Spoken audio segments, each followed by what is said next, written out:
Hello, welcome to Reva's kitchen.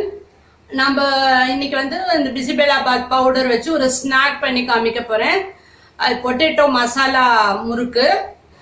இத்தனை நாள் வந்து கிரேவிஸ் அப்புறம் அந்த இதெல்லாம் ரைஸ் வெரைட்டிஸ் இதெல்லாம் பார்த்துருப்பீங்க. இன்னைக்கு ஒரு ஸ்நாக் பார்க்கலாம். அதுக்கு தேவையான பொருட்கள் காமிக்கிறேன். உருளைக்கிழங்கு 1 கப்பு மசிச்சு வேக வச்சு மசிச்சது, அப்புறம் ஈக்குவலாக 1 கப் அரிசி மாவு, 1/2 கப்பு கடலை மாவு, அப்புறம் 1 டேபிள் ஸ்பூன் பட்டர் வந்து மெல்ட் ஆகி பட்டர் வச்சுக்கோங்க.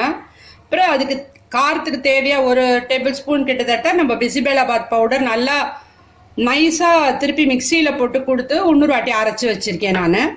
அப்புறம் உப்பு, தண்ணி, அப்புறம் எண்ணெய் வந்து நான் அதை இங்கே காய வச்சுருக்கேன், அடுப்பில் காய வச்சுருக்கேன். அப்புறம் நான் வந்து இந்த முறுக்கு அச்சு வந்து இந்த 3 இந்த மாதிரி இருக்கிற முறுக்கு அச்சு நான் யூஸ் பண்ணுறேன். நீங்கள் வந்து எது வேணால் யூஸ் பண்ணிக்கலாம். நான் இது போட்டு இன்னைக்கு பண்ணி காமிக்கிறேன். இப்போ இதை போட்டுக்கோங்க.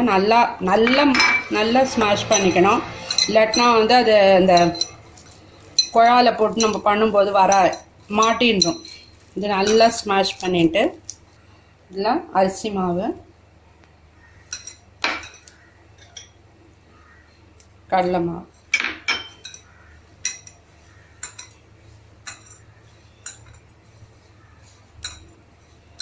ஃபஸ்ட்டு இந்த மாவு உருளைக்கிழங்கு எல்லாம் நல்லா மிக்ஸ் ஆகிற மாதிரி பிசைஞ்சுட்டு அதுக்கப்புறம் சால்ட்டு, பட்டர், இந்த பவுடர் போட்டுக்கலாம்.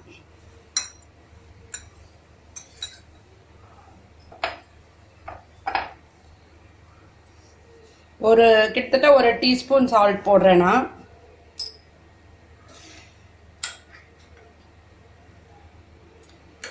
ஒரு டேபிள் ஸ்பூன் இந்த பவுடர் போட்டுக்கோங்க.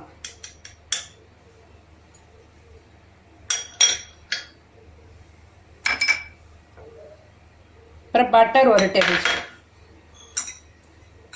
பட்டருக்கு பதிலாக நம்ம காய வைக்கிற எண்ணெயை கூட போட்டுக்கலாம். எண்ணெய் கொஞ்சம் விட்டுருந்தேன் கூட பசஞ்சிக்கலாம், இல்லை நெய் கூட விட்டுக்கலாம் கொஞ்சம். இல்லை இப்போ நல்லா மிக்ஸ் ஆன அப்புறம் கொஞ்சம் கொஞ்சமாக தண்ணி விட்டு கெட்டியாக பசஞ்சுக்கோங்க. ரொம்ப கொஞ்சம் லூஸாக பசஞ்சுருந்தா எண்ணெய் குடிக்கும். இப்போ இதை வந்து நம்மளோட குழல்ல மாவு ஊற வைக்க வேண்டாமா? ஊரெல்லாம் வைக்கக்கூடாது. ஊற வச்சோன்னாக்கா எண்ணெய் குடிக்கும். பிசைஞ்சுட்டு உடனே பண்ணிடணும்.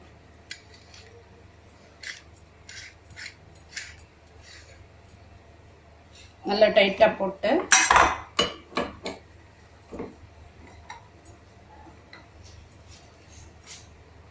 எண்ணெய் நல்லா காஞ்சிடுத்து. இப்போ இதில்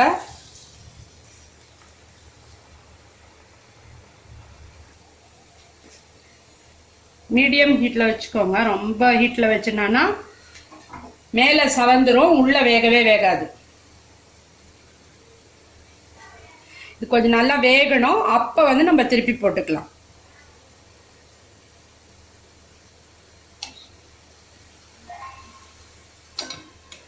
ஹாஃப் வெந்துடுத்து. இப்போ திருப்பி போட்டுக்கோங்க. இது மற்ற முறுக்கை விட எப்படி வித்தியாசமா இருக்கும்? நம்ம ஃபர்ஸ்ட் இது வந்து உருளைக்கிழங்கு யூஸ் பண்ணுறோம். உருளைக்கிழங்கோட டேஸ்ட் வரும். அதுக்கடுத்து இந்த நம்ம பிசிபெலாபாத் பவுடர் போடுறது, அது மசாலா ஃபுல்லாக அதில் இருக்கு. ஸோ இது வந்து இந்த மசாலா வாசனையோட இருக்கும். நம்ம யூஸ்வலாக பண்ணுற முறுக்கு தேங்குழலுக்கெல்லாம் வந்து நம்ம வெறுமனே சில்லி பவுடர் தான் போடுவோம். இப்போ நம்ம இதில் போடுறதுனால என்னென்னா இது டீயோட இதெல்லாம் சாப்பிடும்போது ரொம்ப நல்லா இருக்கும். அந்த மசாலா வாசனையோட ரொம்ப நல்லா இருக்கும். ஸோ இதை மசாலா முறுக்குன்னு சொல்லலாம். ஆமாம், பொட்டேட்டோ மசாலா முறுக்கு. இது நல்லா வெந்தெடுத்து நல்லா செவந்து இதை எடுத்துடலாம். இப்போ நம்ம முறுக்கு ரெடி ஆகிடுது. நான் இதில் வந்து இந்த முள்ளு அச்சில் ஒன்று பண்ணியிருக்கேன். இது வந்து இன்னொரு தேங்குழல் அச்சில் பண்ணியிருக்கேன். நீங்கள் வந்து எதில் வேணாலும் பண்ணிக்கலாம். ரொம்ப டேஸ்டியான பொட்டேட்டோ மசாலா முறுக்கு ரெடி ஆயிடுது. இப்போ நீங்கள் இந்த ஸ்நாக்ஸ் பண்ணுறதை பார்த்துருப்பீங்கன்னு நினைக்கிறேன். நீங்கள் இதை பார்த்துட்டு ட்ரை பண்ணுங்கள், சப்ஸ்கிரைப் பண்ணுங்கள், லைக் பண்ணுங்கள், ஷேர் பண்ணுங்கள் அண்ட் கண்டிப்பாக கமெண்ட் பண்ணுங்கள்.